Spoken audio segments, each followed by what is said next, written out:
And a grand jury decides what to do about the young woman who left her nephew in a hot car where he died.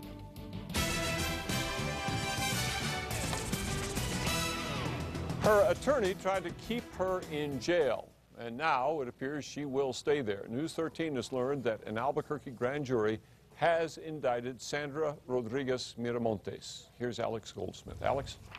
Dick, today was the deadline for the DA to bring the case of 19-year-old Sandra Rodriguez-Miramontes before a grand jury. Rodriguez-Miramontes told police she left her 2-year-old nephew, Gabriel Torres Rodriguez, in her car outside of a West Side daycare center where she worked. 8 hours later, she remembered where she left him, but by then, the boy was already dead. According to an attorney for the victim's family, Rodriguez-Miramontes, who came to the U.S. from Mexico as a young child, was indicted by a grand jury this morning on charges of child abuse, negligently causing death.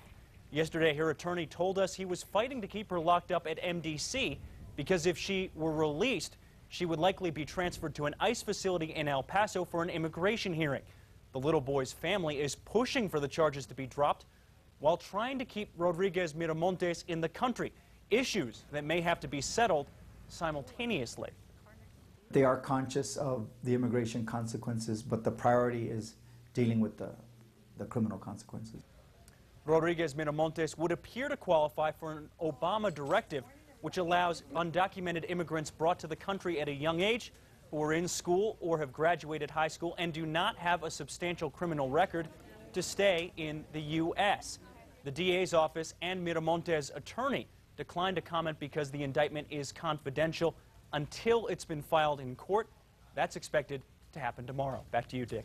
All right, Alex. Now, under state law, daycare workers are required to submit to a federal background check when they're hired. But according to a spokesperson for CYFD, that check does not include verifying the worker's immigration status.